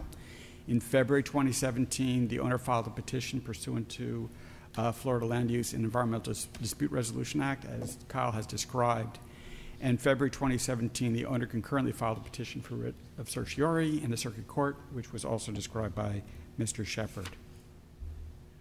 So again, in reconsideration of the PD amendment, these are the things that they're looking for: increasing the height for the hotel from 75 feet to 135 feet, amending location of signage, increasing allowable sign area, changing the building footprint, and lastly, reducing the parking requirements by 14 parking spaces. In the mediation, as Kyle has described, we met 3 times in April, May, and July of this year. Kyle was involved, as was Sarah Tate from the City Attorney's Office, myself, Katie McGruder, who's Planner 2, Doug Metzger, our Appearance Review Official, Terrence Miller, and John Rhodes from Transportation Planning. So here are the terms of the settlement agreement. As proposed, the height would be 106 feet rather than 135, with a 4-foot limitation on the parapet on the top of the building. And I would add that our code, as is written right now, heights are measured from the top of the roof deck. There is no limitation on parapets. So putting a limitation of 4 foot actually did further limit the height of the building. On high-rise signs, 1 high-rise sign is permitted on the eastern portion of the south facade, and another one on the southern portion of the east facade at a maximum 250 square foot each. We allowed for additional low-rise signage, which was consistent with the signage that's already on the property. The building footprint was changed to address massing closer to Vineland Road. I would suggest to you that the building was rotated, so rather than being parallel to the property line, it was actually perpendicular to the property line, so that the smaller side of the tower would be closest to the residential neighborhood to the north, which was one of the concerns raised by the Planning Board and staff very early on. And the parking, per the shared use parking agreement, we agreed that the hotel would not be marketed or rented to non-guests, and staff agreed to a 15-space reduction because of that. And when I say non-guests, the hotel would only be used, and the amenities on the hotel would only be used by guests and not by outside persons, which would aggravate the parking issue. So here's the 2015 site plan. You see the hotel on the right side of your screen, and that's what was originally proposed and approved. This is the 2017 site plan. You can see the building has been changed somewhat, and it's been partially rotated facing towards Orlando Vineland Road. This is the 2015 elevations, and this is at 135 feet in height. I'm sorry, yeah. And then 2017, this is the proposed elevations with a height of 106 feet and the location of the signage on the top of the building. So the council has 2 options as described by Mr. Shepard today. You can either approve the settlement agreement and proceed to the first reading of the ordinance, or secondly, reject the settlement agreement and not hear the first reading of the ordinance on the regular agenda. I would add further that if you do proceed with the ordinance and adopt it on first reading, there is a need to do some minor edits to the ordinance as it relates to the location of the high-rise signage. The exhibits show where the high-rise signage is going, but there's no verbiage in the ordinance that further describes that, so we would need to take care of that if indeed you decide to move forward with the ordinance. I'm here to answer any questions you might have. Questions of Dean? Yeah. Let me, can I ask, do you mind if I ask one? Make sure in the mediation process, then the neighbors or neighborhoods or adjacent landowners did not have an opportunity to participate within the confines of that, they will have an opportunity, if we reject the settlement, to participate in further hearings. Is that accurate, Dean? That's right. That's right. That would Mayor. be correct. I suppose they could also be notified of the hearing itself, which effectively would be before you if you adopt the ordinance on first reading today. But you are correct, Mayor. The neighbors to the north, no neighbors were notified of mediation or were participating in that mediation discussion. Okay, let's hear from the district commissioner first, and from Commissioner Sheehan. Thank you, Mayor. Dean, one question. The word comes to mind is dispute. This is a dispute between the owner and the city of Orlando. So why is this called a dispute? Well, that's probably a legal question better answered by Mr. Shepherd. Okay. Well, that word comes from the statute, FLEDRA, that's been invoked against us, so that's why we've been using that term. But the reason that the statute is called a Dispute Resolution Act is that the applicant in this case has filed suit against the city because he believes that it was he believes that the decision by the council in January to reject the rezoning application was improper. So that's why we've referred to it as a dispute. Okay. And the next question I have is, are there any entitlements for this applicant based upon what they're trying to do? Because, you know, even from the standpoint of city council rejecting this, actually supporting the recommendation from the municipal planning board to reject this. So are there any entitlements that this owner is looking for or trying to seek? Well, they're looking to increase the height of the building and do the things that are proposed to be changed, but the applicant is currently entitled to do a 175-room hotel on the site at a height of 75 feet. Okay. So effectively, that's what they have. They're entitled to those things today, but they're asking to change height and the actual plans for the building itself. And that's what the municipal planning board viewed, and that's what the yes, sir. Orlando City Council accepted as well. When the planning board recommended denial, and you approved that, that's essentially what you were recommending, that the amendment to the PD as proposed be denied. So why was the municipal planning board insistent on staying at 75 feet for this hotel? Well, again, there's a long history to this site. I just described that, but if you think of the transect and the buffers that the city normally creates between residential neighborhoods and commercial districts, we always try to provide some degree of transition of height and even transition in intensity of use.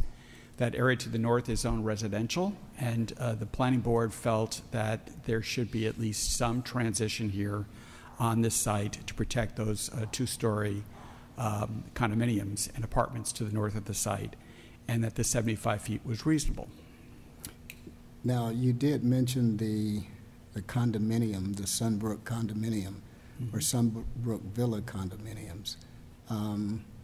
But was there any contact with the residents to the north of this site, specifically in the Portofino apartment homes? I cannot recall. As you know, that's a rental community. Yes. Whether there was contact with the residents, I believe at one point there was. But again, normally we make contact through the owner of the property, not the tenants or the people who are living on the property. Okay, so did we make any contact with the owner of the Portofino apartments? I believe staff did. Dean, there were notices that went out, as with any PD amendment, notices went out to all property owners within 400 feet. So, yes, the mailed notices went out. There was also a community meeting that was held by the applicant. You might hear more about that today. But, yes, the residents to the north were notified, and at least in a couple cases either came to the community meeting or let their voices be heard by contacting the project planner. But was the city involved in this community meeting? Because I don't believe I was there. Yes. Were you there, Katie?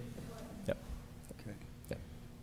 does she have anything that she could say in regards to that The meeting? community meeting? Yes. She might. I would just say that we didn't, I mean, as with all these community meetings, they are, the invitations go out from the applicant, not the city. Okay. They're hosted by the applicant. Okay. We were there just to observe and to make sure that the process was fair and unbiased. But we did not actively participate in making a presentation to the community. That was a responsibility of the applicant. Okay, thank you. Commissioner Sheehan. Dean, on the page where it says future land use, where it's got res med and office medium and all that, and where the I guess the old zoning was, what is the height of the office medium that's right next door to this Office property? medium has a maximum height of 75 feet.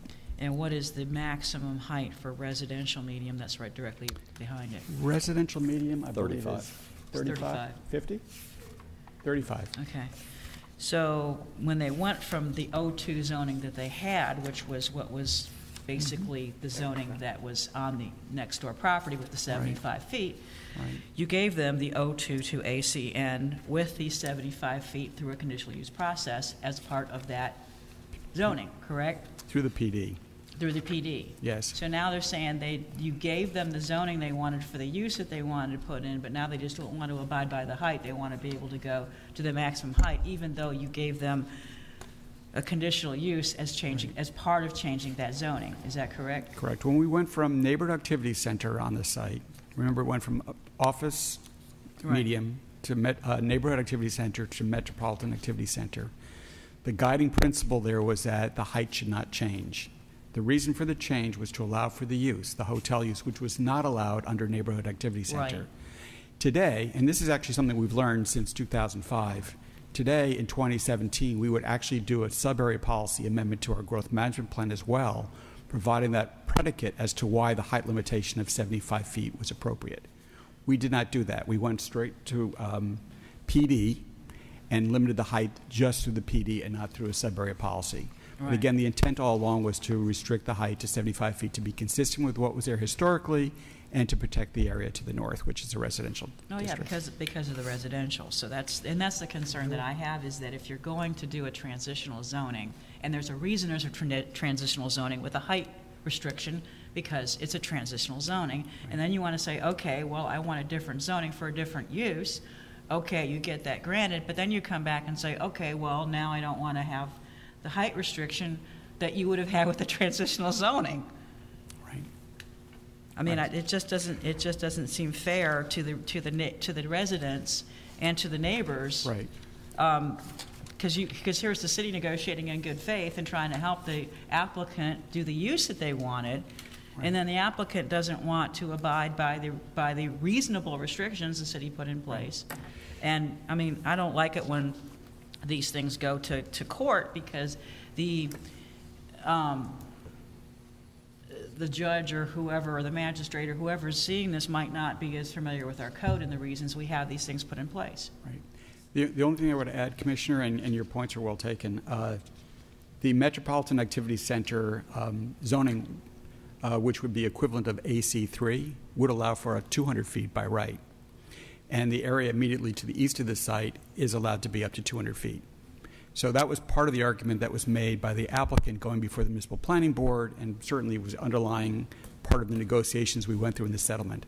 I'm not suggesting that they are entitled to it, but they've made an argument that there is height allowed immediately to the east of this site. But it's across a how many lane road? Well, no, part of it's not across the road. Part of it is that if you look at that map, if you can see on the screen, if Ed could pull it up again.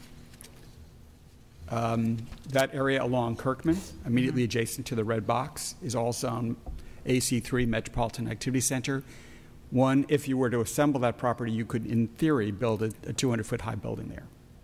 Now, it's under multiple ownerships, and it's a fairly shallow site, but something could, of that height, be built there, in theory, were the property to be properly assembled. But you would have a transitional zoning of 75 feet between that and the residential neighborhood. That's my point. So yes. Yeah, that's the issue, is that the office medium zoning is supposed to be the transitional zoning between that and the Metropolitan Activity Center zoning, which is across the street. I understand that. But you would have a transition. Now you're saying there's no transitional zoning in 75 feet, that you're just going to go all the way up to 100 and, what was the request again? They wanted 135. 135 feet. We settled on 106. Well, I just think that I just don't think that's consistent with what we want to do with the zoning. I mean, 75 feet should be consistent regardless of what's across the street, because again, the 75 feet was supposed to be the transition between the 200 feet, 75 feet, and 35 feet. That's a transition. A transition is not 35 feet to 200 feet, or even 105 feet. I just think that's too much of you're doing away with that transition that's supposed to kind of take into account those sight lines and all those things to the residential. Commissioner, just one comment on that, and that's a good comment. I would just point out that there is some Metropolitan Activity Center that is currently adjacent to the R3, so there would be no transition. So if you look to the north there's Metropolitan Activity Center at 200 feet right next to the R3. So there is some areas where there is no transition. Now, in the old PD in 2006 that was adopted, the idea was that at least on the face of Vineland, there would be that traditional transect that goes from 200 down towards the residential low intensity to the west. Well, just because we did something wrong in another area doesn't mean we should do something wrong again. Okay, thank you. Commissioner Hill. Yes, thank you, Mayor. I guess one of my major concerns is, as the Mayor stated a little bit earlier, about the residents not being included or notified of this appeal. That concerns me, that they didn't have input before the magistrate.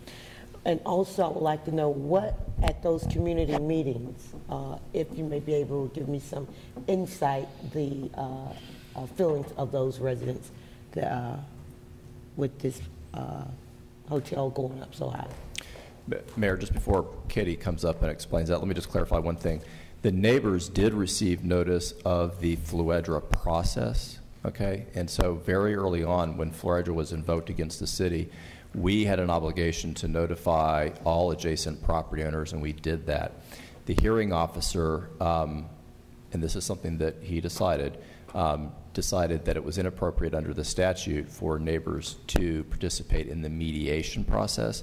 But if we went to a special magistrate hearing, that there would be an opportunity at that hearing. That's because of the statute and not because of staff. But I just wanted you to know that. I will admit that the community meeting was quite a long time ago, but I can tell you that there were about 6 different residents there. A few of them had family members with them.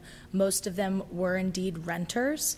There were complaints from a few of them that not all of them had gotten notices. That makes sense as a renter because it does go to the owner of the property.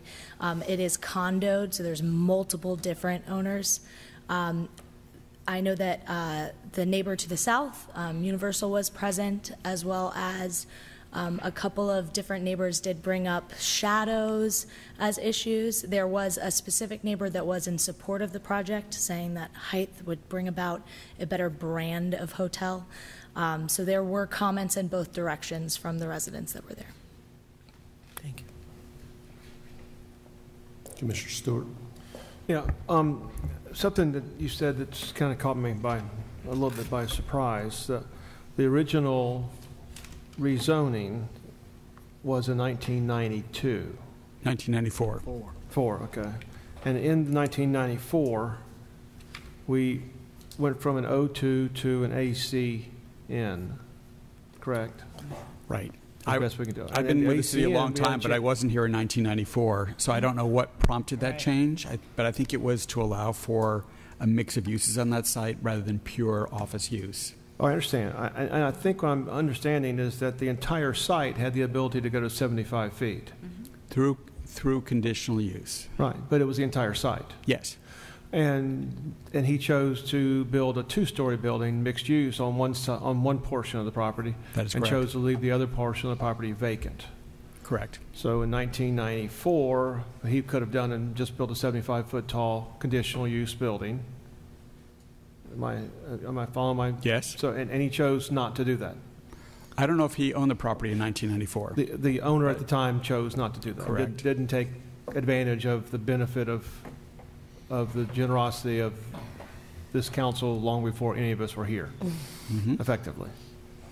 And then all of a sudden now is basically saying he needs a higher height on the vacant property to kind of make up for what he did not. I say this, maybe I'm asking motive, but I don't know.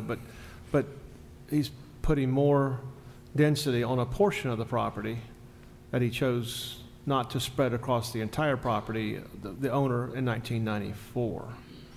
Am I putting too much motive into that, or am I would just say in 2005 when they came forward with the proposal to build a mixed-use project on the site with a hotel, they agreed at that time to have a 75-foot height limitation. They agreed that they would do the 175-foot hotel, the 175-room hotel within that 75 feet, and the office building would be built at whatever height it is, which is probably about 30, 35 feet. Yeah. Bottom line is the market may have changed. There may be reasons why he wants to have a taller building. Only he can answer that question. Yeah. Okay. Which were presented at MPB and rejected, and presented here in January and rejected. Correct. Rejected. Okay. Correct. Okay. Why don't we hear from, is it Mr. Spain, Brent Spain, representing the applicant?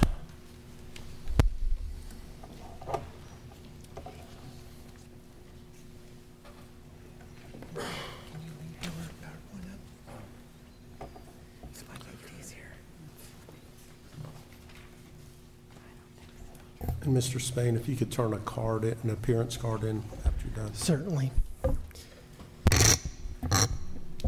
I'm assuming you wanted to be heard. I did. Mayor, I mean, typically as the applicant, I never know if I need to fill that card out, or That's you guys fine. just expect to hear from me. I appreciate it, Mayor. Again, for the record, Brent Spain of Theriac in Spain, 12200 West Colonial Drive, Winter Garden, Florida. First, I did want to thank Dean and Katie, Kyle, and the rest of the city staff. Again, as Kyle indicated, this matter was mediated over 3 separate days with mediator Carlos Alvarez, who I think the city is familiar with. I believe he served as the mediator in a recent water dispute, regional water dispute that the city is involved with the Water Management District. He's been involved in the Everglades mediation, and some of you may know him as the Cuban Comet from his University of Florida days. So all around, a very good guy, but as a mediator, he definitely pushes all sides. That's what makes him a very good mediator, and one that's in high demand. In addition to those 3 days of mediation, we also had additional follow-ups with staff. We also had internal meetings. My client's project architect are the Kuhachi folks. There were at least 4 meetings internally with my client and them to address the city's concern. And while Mediator Alvarez takes the approach, because under statute, the only 2 entities that participate in the mediation phase of a FLUDRA proceeding are the affected property owner and the affected local government, the citizen comments were heard before the Municipal Planning Board. Your staff was well aware of what those concerns were, and those really were the driving force on how this project changed. And it truly has changed significantly. One, I was not involved with the Municipal Planning Board, but I've reviewed those transcripts. Kyle knows me. Our firm represents local government, so I've had my local government hat on before. I do think in reviewing that, if my client had come forward with a project that was 106 feet in height originally, the Municipal Planning Board may have gone slightly differently. Instead, our client had a project of 135 feet, which it thought, coming down from a 200-foot maximum, was a significant compromise. Obviously, concerns were expressed at that hearing. We did have the support at 135 feet from the Sunbrook condominium project, as you heard staff indicate. And there was a community meeting at that point at the Municipal Planning Board. And as Katie indicated, there were only about 6 folks at that hearing. The FLUDRA notice is required to go out to all contiguous property owners. The city, to its credit, took a flexible interpretation of that, so they crossed the road for contiguity, so everybody was mailed certified mail of my client's request for the FLUDRA proceeding. The magistrate only got 2 requests to participate, one from Universal Studios, one from the apartment complex to the north, both of whom participated in the hearing before the city's hearing officer. So they had expressed their concerns on the record during that hearing. The city staff was well aware of that, and as shown on the slide, again, to the city's credit, they came loaded for bear to the mediation. It wasn't a mediation where there was only one staffer there. They had all the appropriate folks there. So on the revised project, I think there are a few things that are key. One is, as originally proposed, the building essentially was 160 feet wide.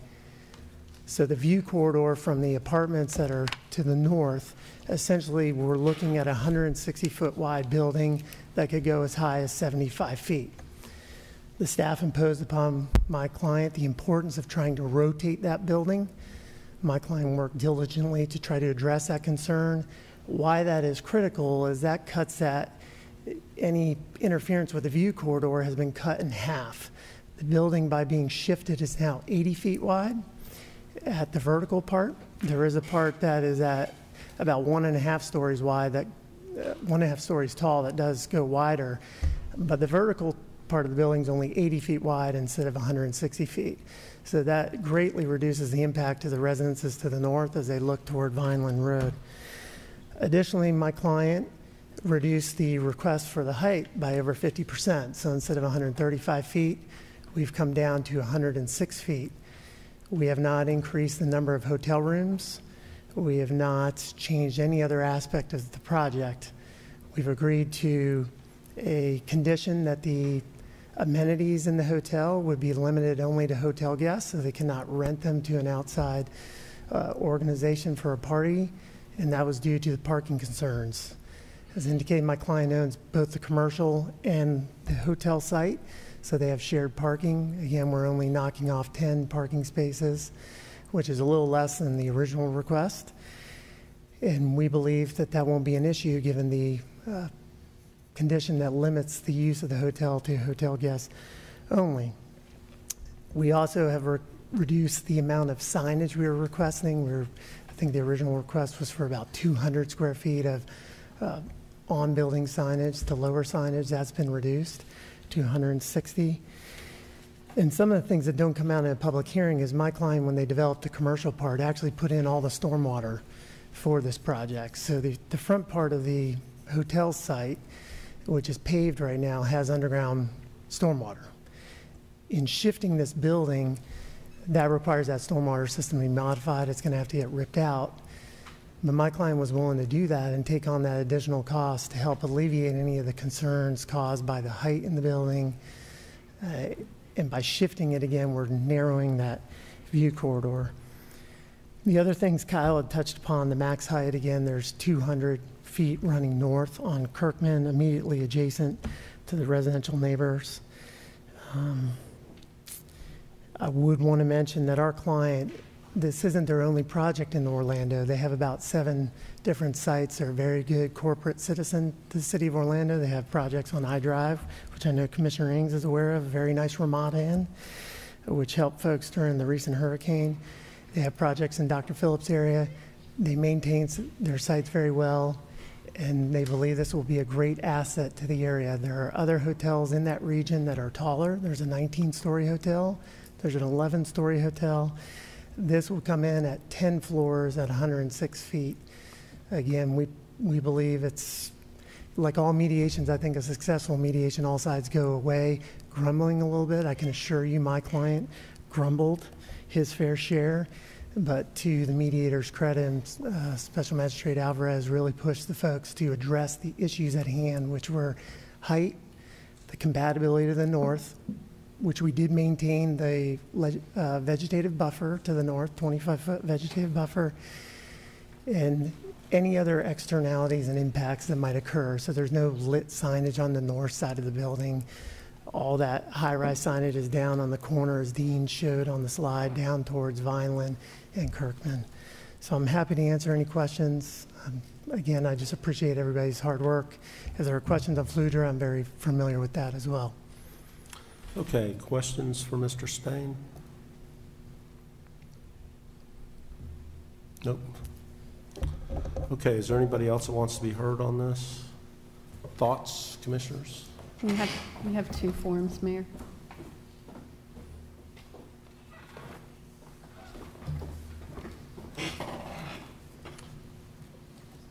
Okay, thoughts, commissioners? Or I can take more testimony.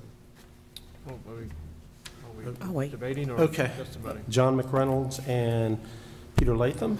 You guys can go whatever order you want. I think you represent the same entity.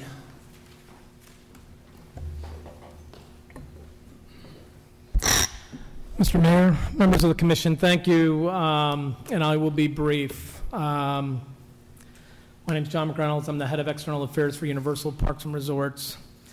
I appreciate being in front of you today, and I sincerely apologize for being in front of you today again. You have determined this issue three times, yet we're here again. A person, many of you know, Shannon Gravitt, now with Mears, used to work with me, and she said, you know what, John, it's Groundhog Day. Some of these issues just keep going over and over, and this is one of them. You know, as I saw what Mr. Grandin put up there on the screen, items A through E, it's funny how all 5 of those issues are what we negotiated back in 2005, 2006 with this exact same applicant. Every single one of the A through E that they want to change today, we had carefully negotiated up from what originally was a 35-foot use. And let me, for the record, state this. This is not, as it's been rumored, a competitive issue. We welcome the hotel use across from us. We love the hotel rooms in the marketplace. We supported the change to hotel. Bluntly, that is causing the problem today. Because we allowed and wanted and worked with you the change to hotel, and you allowed, I should say, you allowed the use to hotel. They're now using the future land use as the reason why they should be able to go much higher. We have worked for 30 years along this corridor, Vineland Road, of which I've been there 22 years, to have a transitional area. Yes, the area that governs Universal can go 200 feet, but it's been your staff working bluntly with my office that have created a transitional area. In fact, just down the road from here, we had a 5-story apartment complex that we proposed on Vineland Road, and working with the neighbors and your staff, it came down to 3. We have always worked well. Right across from this property, I don't have 200 feet. Working with the neighbors, I have Portofino. It's right across the street.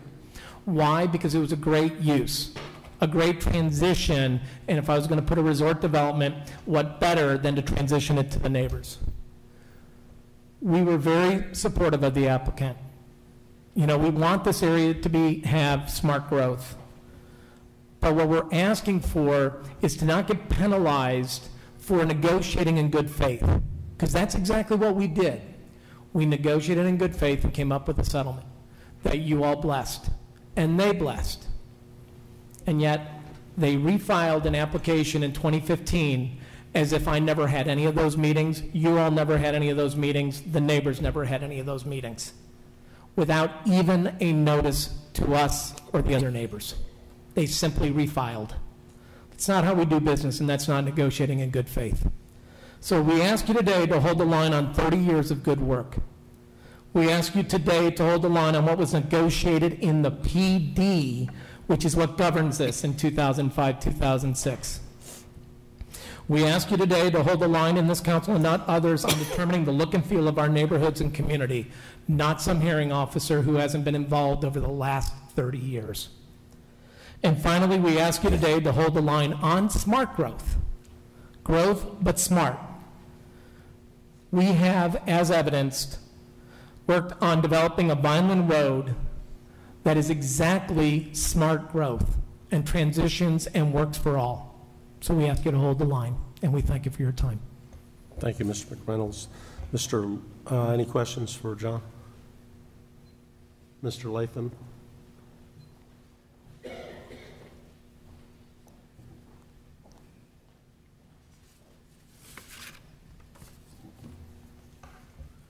Hello, good afternoon.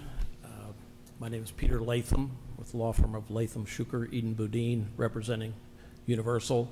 I, too, will be brief.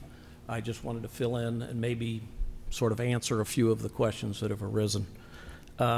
First and foremost, this is the consummate case of multiple bites at an apple. All of these issues came up in 2005, 2006. Universal went through the process of getting a height sensitivity study at that time and was very sensitive above the 75-foot level.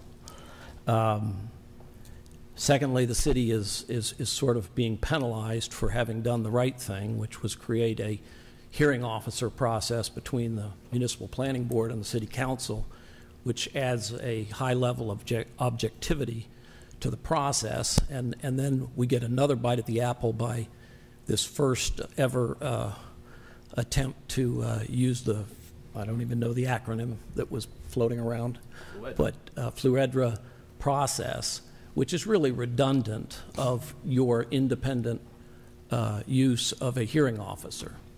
And it's important to know that the hearing officer did listen to all sides, all parties, and got all the information from all the neighbors, including the representative of the apartment complex immediately to the north, and their concerns about the height of this project. So that process went on, and they found not only did the applicant not meet their burden of proof, but that the Municipal Planning Board had plenty of competent evidence to support their decision. The important thing to note, the most prominent case in this area is the Snyder case from 1993. And one of the hallmark points of Snyder is that a future land use plan does not entitle someone to max out. And that's exactly what they're trying to twist the argument to. They're trying to twist the argument that somehow by putting a future land use plan designation that they're entitled to go to the maximum and everybody's going to go to the maximum, and so you might as well go to the maximum here. That's just not the case. That's not the job of the city, and that's not what the code is intended. So, secondly, and I guess finally, there has not been a change to the area, as Mr. McReynolds aptly pointed out, and having been here the full 30 years. That neighborhood looks pretty much the same way as it did when Universal first developed, and they have sought to maintain that. Secondly, any undue burden or burden that the applicant now claims is of his own making, as pointed out earlier by Commissioner Stewart.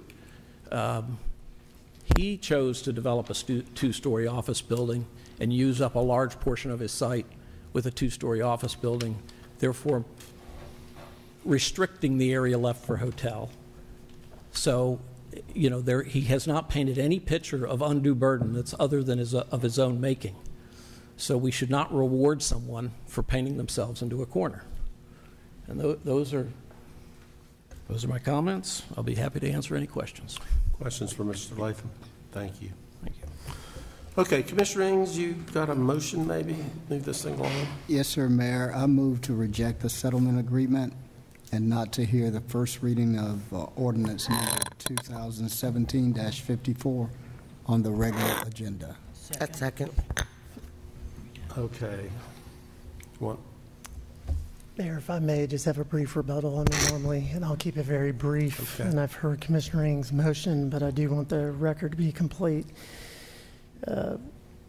One, the FLUEDRA has been on the statutory books for 20 years, so we didn't invoke it out of thin air. There wasn't a settlement before, but as this board's well aware, plan developments change over time. They amend. I'm sure Universal has never amended their plan development approval ever over the past 30 years. I also think it's very telling. We're sitting here today. This hearing got continued to a later date. It's been publicly noticed. It's been run in the newspaper. We don't have a single neighbor here opposing this proposed settlement, reducing it from 135 feet, the original proposal at the Municipal Planning Board, to 106 feet. The settlement agreement's been on your guys' website. It's a public document. People could read it who got notice. Not a single resident is here. Instead, we have a competitor who is across a 4-lane to 6-lane divided roadway, complaining when the closest piece of property that faces us is a parking lot. So again, I think my client and your city staff worked extremely hard on this proposal. The fact that there isn't a single resident or neighbor here today, I think speaks volumes to that hard work. So I appreciate your consideration. Thank you. Thank you. All right. We have a motion and a second to reject the negotiated settlement. Discussion. Commissioner Stewart. Mayor, let me first start by saying I'm a strong believer in property rights, but one of the challenges that I have with this is that I don't see any significant change in the environment since 2005 when there was a plan already in place. To come back in 2015 and 16 and 17 with a 135-foot recommendation, this council has said from the beginning 75 is the height that we want, and I don't know how we would go into negotiation on behalf of this council with something higher than that. I'm a little confused about the process. The process is that if I'm approved for 75, I ask for 135, I don't get 135, I get to go, and the state allows me to negotiate to go to something higher than 75. I mean, I don't get how the state chooses to embroil themselves into an issue which is the role that we've been given as land in terms of land use. So I simply can't see anything that has been changed significantly in the last 12 years that would allow me to say, let's do something different here at this location. So I'm going to support the 2005 recommendation and, of course, our previous recommendation when I was on the council to stay at the same 75-foot height. And so I'm going to support Commissioner Ng's recommendation or motion. As am I. I think we spoke in January, as did the MPP. Okay, further discussion? Hearing none, all in favor of Commissioner Ng's motion to reject indicate so by saying aye. Aye. Those opposed? So the motion carries. And that motion also contained removing or not hearing the PD that is number 2 under first read. Okay, Madam Clerk, now you're up. So how about hearings, ordinances, second reading? Ordinance 2017-52, an ordinance of the City Council of the City of Orlando, Florida, annexing to the corporate limits of the city certain land generally located south of Hoffner Avenue, east of Conway Road, and west of Kempston Drive, and comprised of .713 acres of land, more or less, amending the city's adopted growth management plan to designate the property as office low intensity on the city's official future land use maps, designating the property as the O-1 low intensity office residential district along with the aircraft noise and Conway Road special plan overlay districts on the city's official zoning maps, providing for amendment of the city's official future land use and zoning maps, providing for severability, correction of scrivener's errors, permit disclaimer, and effective date. Move to adopt. Second.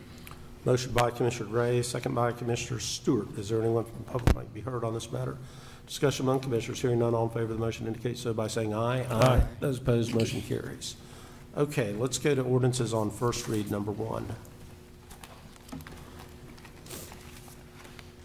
Ordinance 2017-55, an ordinance of the City Council of the City of Orlando, Florida, annexing to the corporate limits of the city certain land generally located west of North Frontage Road, north of McCoy Road, and east of South Conway Road, and comprised of 7.07 acres of land, more or less, and amending the city's boundary description, amending the city's adopted growth management plan to designate the property as Metropolitan Activity Center on the city's official future land use maps, designating the property as the Metropolitan Activity Center District with the Aircraft Noise Overlay District on the city's official zoning maps, providing for amendment of the city's official future land use and zoning maps, providing for severability, correction of scrivener's errors, permit disclaimer, and effective date. Move to approve. Second. Motion by Commissioner Gray, second by Commissioner Ortiz. Is there anyone from the public to testify on this matter? Discussion among commissioners. Hearing none, all in favor of the motion indicate so by saying aye. Aye. Those opposed, motion carries. All right, as we mentioned, number 2 was deleted, and number 3, Madam Clerk. Ordinance 2017-57, an ordinance of the City of Orlando, Florida, amending the Plan Development Zoning District regulations for the Lake Nona Plan Development, generally located north of the Orange-Osceola County line, south of Dowden Road, east of Boggy Creek Road, and west of Narcoossee Road, and comprised of 6,969 acres, more or less, amending the Plan Development District's development standards, site plans, and conditions of development, directing amendment of the official zoning map series, providing for severability, correction of scrivener's errors, permanent disclaimer, and effective date. Move to approve. Second. Motion by Commissioner Gray, second by Commissioner Ortiz. Is there anyone from the public that would like to testify on this matter? Discussion among commissioners. Hearing none, all in favor of the motion indicate so by saying aye. Aye. Those opposed, so the motion carries. And that concludes the agendaed official business of the Orlando City Council for today. You do have